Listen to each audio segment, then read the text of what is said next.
नमस्कार दोस्तों, आप सभी का हमारे YouTube चैनल एजुकेशन HID में हार्दिक स्वागत है। मैं आप लोगों के लिए एक टॉपिक लेके आया हूँ जो है series and parallel connection of resistance. ठीक है दोस्तों, मैं टॉपिक पढ़ाने जा रहा हूँ जो है series and parallel connection of resistance. ठीक है दोस्तों, तो चलिए शुरू करते हैं। श्रेणी संयोजन या श्रेणी कनेक्शन। ठीक है दोस्तों, हमने कैसे श्रेणी कनेक्शन होता है, कैसे जोड़ा जाता है रेजिस्टेंस को, उसको हमने समझाया है और बताने की कोशिश की है आप लोगों। तो चलिए शुरू करते हैं। लिखा है श्रेणी संयोजन या सीरीज कनेक्शन। ओके, हमने 3 रेजिस्टेंस बनाया है, R1, R2 और R3। ठीक है, जब अब मैंने लिखा है जब दो या दो से अधिक हों। ठीक है, 2 से 1 होगा तो काम नहीं चलेगा, लेकिन 2 या 2 से अधिक होने चाहिए। ठीक है, तो जब 2 या 2 से अधिक प्रतिरोध या रेजिस्टेंस, ठीक है, प्रतिरोध को अंग्रेजी में बोलते हैं रेजिस्टेंस, ठीक है, इंग्लिश में। ठीक है, तो R1, R2 और R3 इस प्रकार से जोड़े जाएं। ठीक है, अब R1, R2 और R3 इस प्रकार से जोड़े जाएं कि R1 का एक सिरा, जैसे मैंने सिरा बनाया A1, A2, इसी प्रकार B2, B1 और C1, C2। ठीक है, तो R1 का एक सिरा A1 बैटरी V के धनात्मक या पॉजिटिव साइन, ठीक है, ये पॉजिटिव साइन है। ठीक है, A1 सिरा है रेजिस्टेंस का। ठीक है, पॉजिटिव साइन से जोड़ा जाए। ठीक है, पॉजिटिव साइन से जोड़ा जाए और A2 सिरा, ठीक है, और A2 सिरे, ये जो A2 सिरे को R2 मैंने यहाँ लिखा था, मैंने बनाया था, यहाँ ले आए मैंने बना दिया। ठीक है, R2 प्रतिरोध के B1 सिरे, जो R2 प्रतिरोध का B1 सिरा है, ठीक है, B1 सिरे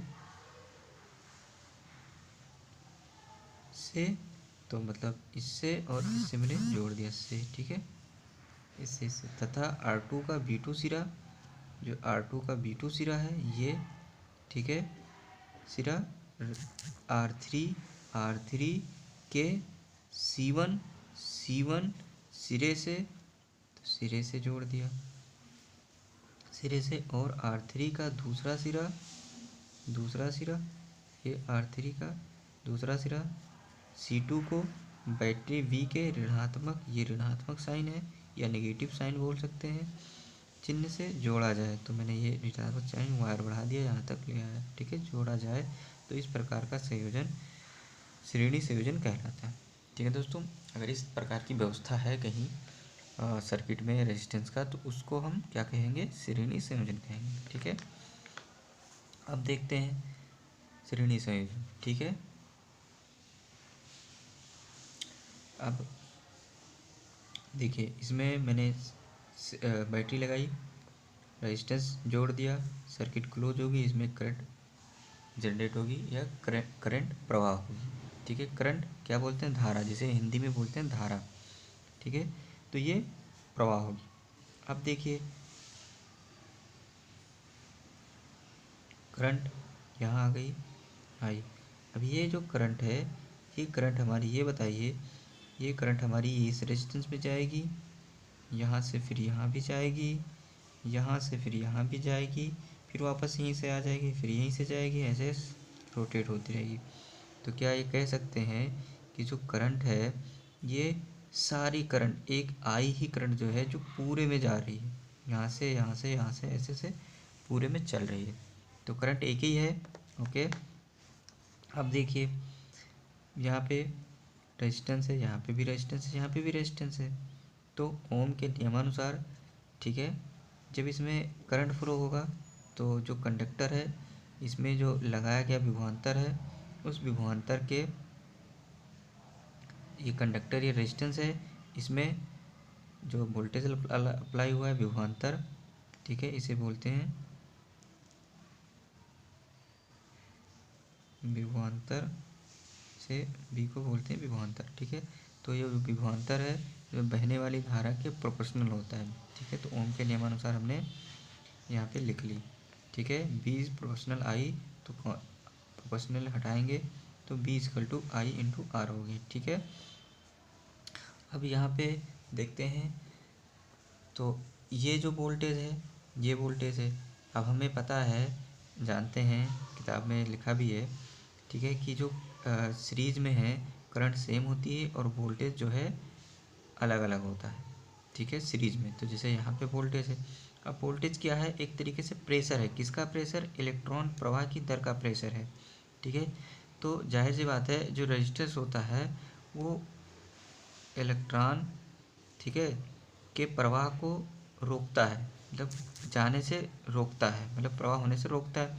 तो हमने क्या किया, वोल्टेज अप्लाई किया। तो वोल्टेज क्या है, एक प्रेशर क्रिएट करता है जो इलेक्ट्रॉन के प्रवाह को बढ़ाता है। ठीक है, तो अब मैंने यहाँ पे वोल्टेज अप्लाई किया, तो वोल्टेज यहाँ पे आया, तो यहाँ पे का जो प्रेशर होगा, मतलब वोल्टेज होगा, वो वोल्टेज इसमें जो रेजिस्टेंस है ये करंट को रोकेगा, तो ये क्या करेगा, इसको प्रवाह होने से बढ़ाएगा आगे। तो यहाँ का जो वोल्टेज कुछ और होगा, फिर ये करंट यहाँ पे आ गई, कुछ करंट जो रोक पाया इसे रोका, उसके बाद में करंट यहाँ पे आ गई। ठीक है, अब यही करंट यहाँ पे आई, तो इसमें भी क्या है, रेजिस्टेंस है, इसमें भी रुकेगा। तो जो यहाँ का वोल्टेज है V2 मैंने मान लिया। ठीक है, अब ये V2 जो है, यहाँ का जो प्रेशर या जो वोल्टेज है, यहाँ के जो करंट प्रवाह की दर है वो कुछ इससे कम होगी या इससे ज़्यादा भी हो सकती है, कम भी हो सकती है। वो अलग अलग डिपेंड करेगा इसके वैल्यू पे, कितना वैल्यू है।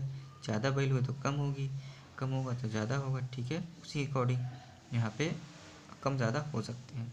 तो यहाँ का जो प्रेशर है इलेक्ट्रॉन प्रवाह की वो कम होगा इसके कंपेरिजन में। ठीक है, तो इसका जो प्रेशर होगा यहाँ V2 होगा, और यहाँ पे क्या होगा, अब जो इससे भी करंट जो जे रोक पाया, रोका, उसके बाद में फिर ये करंट आगे आ गई। अब ये करंट जब आ गया तो इसमें भी अवरोध उत्पन्न करेगा करंट के मार्ग में। तो यहाँ जो अवरोध उत्पन्न हो रहा है, तो यहाँ को हमने कहा V3। क्यों? क्योंकि इनका नाम इसलिए V1 V2 V3 दिया क्योंकि R1 R2 R3 था, समझने के लिए। ठीक है, तो V3 दे दिया इसका नाम। ठीक है, तो यहाँ का जो रेजिस्टेंस है, अवरोध उत्पन्न कर रहा है करंट के मार्ग में, वो भी करंट को कुछ रोकेगा, और कुछ करंट रोकने के बाद फिर जो करंट है फिर इधर से निकलेगी। ठीक है, अब ये करंट तो सेम है, एक ही डायरेक्शन में है, एक ही लाइन में है, लेकिन करंट रोकेगा, लेकिन यहाँ से जो करंट पास होगी वो थोड़ा कम होगी, लेकिन मैग्नीट्यूड उसकी जैसे 2 एम्पियर था तो 1 एम्पियर हो जाएगी। ठीक है, लेकिन हालांकि यहाँ पे जो है ड्रॉपेज हो जाएंगे वोल्टेज। अब इसे हम क्या कहते हैं, जो इस प्रकार के जो अवरोध उत्पन्न होते हैं वो वोल्टेज, यहाँ पे जो प्रेशर होता है उसे बोलते हैं वोल्टेज ड्रॉप। ठीक है, कि मैंने 5 वोल्ट दिया तो यहाँ 1 हो गया, 2 यहाँ हो गया, 1 यहाँ हो गया। ठीक है, तो इसी तरीके से ये वोल्टेज ड्रॉप बोलते हैं इसे। ठीक है, तो अगर यहाँ से करंट गई, यहाँ पे ड्रॉप हुआ, यहाँ पे ड्रॉप हुआ, यहाँ पे ड्रॉप हुआ, तो यहाँ पे V1 V2 V3 वोल्टेज अलग अलग हो गई। तो हम यह कह सकते हैं दोस्तों कि जो V वोल्टेज है वो इस वोल्टेज का, इस वोल्टेज का, इस वोल्टेज का, तीनों वोल्टेज का सम है। ठीक है, कि जितना यही होगा उसी हिसाब से ये अलग अलग बनेगा, ड्रॉप होगा। तो हम कह सकते हैं कि जो V1 V2 V3 है इन्हीं का है, इसी का वोल्टेज है, और ये अलग अलग भी बढ़, अगर 5 वोल्ट होगा तो उसी हिसाब से यहाँ पे ड्रॉपेज हो जाएंगे, अगर 10 वोल्ट होगा तो उसी हिसाब से यहाँ ड्रॉपेज हो जाएंगे। क्यों? अब यह कह सकते हैं ये प्रेशर है, करंट जितना तेज़ी जाएगा उतना यहाँ ड्रॉपेज होगा, या करंट जितना ज़्यादा होगा उतना ड्रॉपेज होगा। अब कितना ज़्यादा करंट होगा ये तो यहाँ का विभवांतर से पता चलेगा। ठीक है, जब हम करंट की वैल्यू बढ़ाएंगे, वोल्टेज की वैल्यू बढ़ाएंगे तो करंट भी बढ़ेगा, करंट बढ़ेगा तो यहाँ वोल्टेज ड्रॉप ज़्यादा बढ़ेंगे। ठीक है, वो सारी चीज़ें हैं। अगर इस तरीके से भी ना समझ में अगर आप लोग को आया हो तो मैं ये समझाना चाहता हूँ कि जैसे मान लो ये एक पाइप है, कौन सा पाइप? पानी वाला पाइप। ठीक है, अब ये क्या है, एक यहाँ पे मोटर हमने लगा रखी है और मोटर चल रही है। ठीक है, तो मोटर के द्वारा जो प्रेशर क्रिएट हो रहा है पानी के ऊपर, पानी में, इस पाइप के अंदर, वो अब ये आप ये भूल जाइए कि करंट वोल्टेज कुछ नहीं है, रेजिस्टेंस कुछ नहीं, ये पाइप ही है। ठीक है, और हमने पाइप इस प्रकार रखा है कि जो पाइप है कहीं मुड़ा हुआ है, कहीं टेढ़ा हुआ है। ठीक है, तो वो ऐसे ही पाइप कहीं है। ठीक है, कहीं थोड़ा सा दबा हुआ है, तो जब पाइप दबा या मुड़ा या टेढ़ा होता है तो वहाँ पर प्रेशर बहुत ज़्यादा होता है, पानी बहुत तेज़ी से निकलता है। ठीक है, तो उसी तरीके से वहाँ प्रेशर जनरेट होता है, जो यही प्रेशर है ना वही प्रेशर यहाँ पे आ जाता है। ठीक है, अब हालांकि यहाँ जो प्रेशर है, ये प्रेशर थोड़ा यहाँ से दीवारों से कम होके यहाँ पे प्रेशर कुछ कम होगा, बहुत कम होगा, जो हम ना के बराबर समझते हैं। ठीक है, तो यहाँ का जो प्रेशर है पानी का, फिर ये पानी यहाँ आ जाएगा, फिर ये पानी जब यहाँ आ जाएगा तो इसमें भी जाएगा, यहाँ भी पाइप उसी तरीके से है। ठीक है, टेढ़ा है, मुड़ा हुआ है थोड़ा सा, तो पानी यहाँ से भी प्रेशर से यहाँ भी प्रेशर जनरेट होगा, यहाँ भी प्रेशर खूब तेज़ी से पानी निकलेगा। ठीक है, तो ये प्रेशर अलग होगा, ये प्रेशर अलग होगा, क्योंकि यहाँ प्रेशर थोड़ा ड्रॉप हो गया तो जाहिर सी बात है कुछ प्रेशर यहाँ पे कम होगा।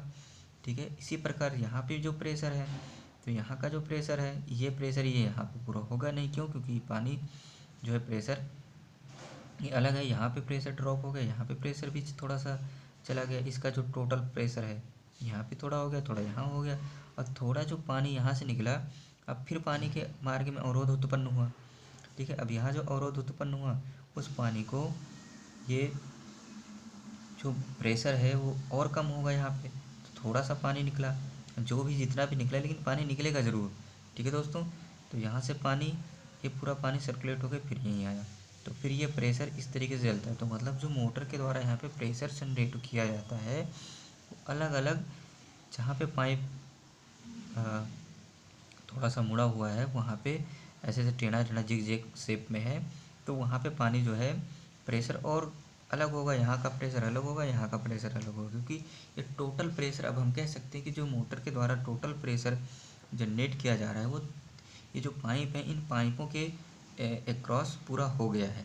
ठीक है, तो इस तरीके से हम लिख सकते हैं कि B बराबर B1 plus B2 plus B3, मतलब टोटल वोल्टेज, ये टोटल वोल्टेज अगर कहा जाए तो यहाँ का टोटल वोल्टेज या प्रेशर जो भी है मान लो, है ना, ये वोल्टेज और ये वोल्टेज दोनों इक्वल होंगे, या ये प्रेशर दोनों इक्वल होंगे, क्योंकि दोनों सेम है।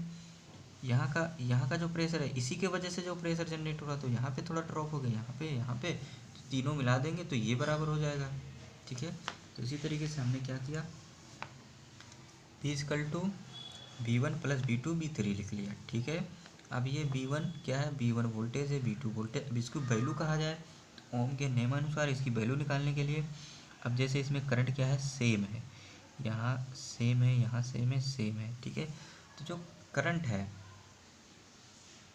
ठीक है, करंट से ही हम पहचानते हैं कि जो सीरीज कनेक्शन है या पैरेलल कनेक्शन है, अगर करंट सेम जा रही है, जितनी भी रेजिस्टेंस है उसमें सेम करंट जा रही है, वही करंट जा रही है, तो वो जिस जिस कनेक्शन में या जिस जिस रेजिस्टेंस में वो करंट जाएगी, उस कनेक्शन में वो सीरीज पाथ जनरेट करेगी। ठीक है दोस्तों, तो सीरीज पाथ हो गया, यहाँ से ये करंट यहाँ पे गई, यही करंट यहाँ पे गई, यही करंट यहाँ पे गई।